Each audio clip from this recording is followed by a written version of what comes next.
Now, are any of you songwriters or writers? No, nobody. Yeah, so Yes. anyone? Okay. So, so you know that when you're writing, there is a certain, there's a. You can't help but be somewhat autobiographical in a lot of the things that you write. But there's always a cutoff between where reality ends and imagination takes off, and that happens even if you're telling a story. Say you're, talking to your friend and you're talking about the guy last night. Well, he might tell the same story from his end, and it's a completely different story, but you're both telling the truth.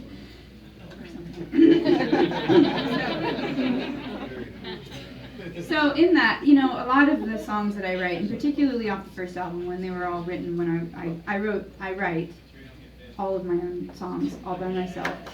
Thank you.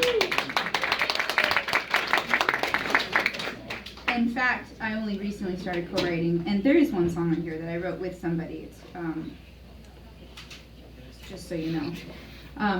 But up until last year, I'd never done that before. So a lot of the songs from when I was a teenager that you heard on the first album, a lot of the really deep emotional content, that's all true, and that I really did go to a very deep place. But some of the things that I write about are just me kind of telling stories on myself, and it makes it seem a lot deeper than it actually is. And Citadel has a blurb in the song that is that.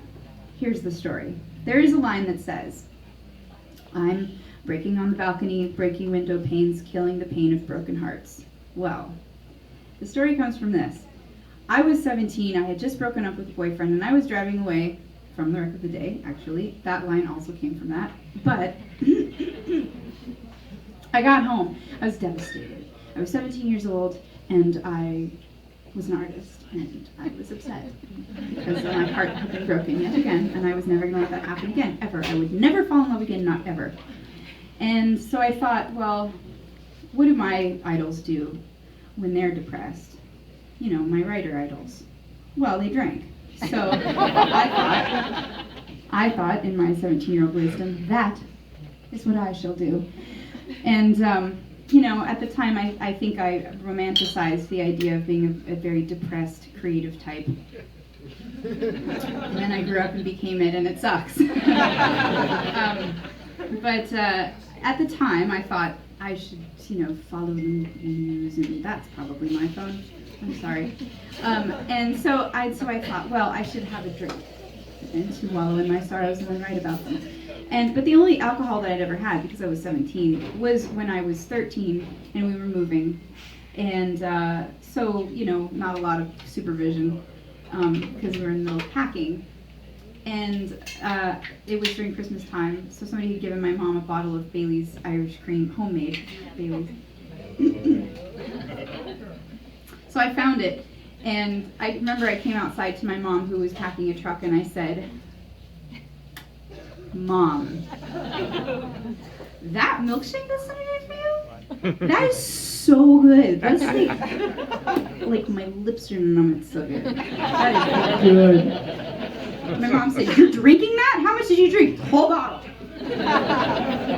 All right. So that was the only alcohol I'd ever had at that point. So now I'm 17 years old, and I am ready to have a beverage, an adult beverage, and write about my troubles. So I didn't have Bailey's. There was no Bailey's in the house. My parents were out of town. I looked, there was none. So I figured I could just make my own. So I mixed Jack Daniels with non-dairy creamer. I was so sick. It did not taste as good as I wanted it to taste, and it made me throw up. Not because I was drunk, but because I was drinking non-dairy vanilla carnation or whatever it is. And I was wicked sick. So I started writing. And actually, I remember just the other night when I was telling the story that what I was doing also was recording my thoughts into my Rainbow Bright tape recorder. And I remember that it sounded something like this. Someday I'm going to want to remember this night, because this is the most time in my life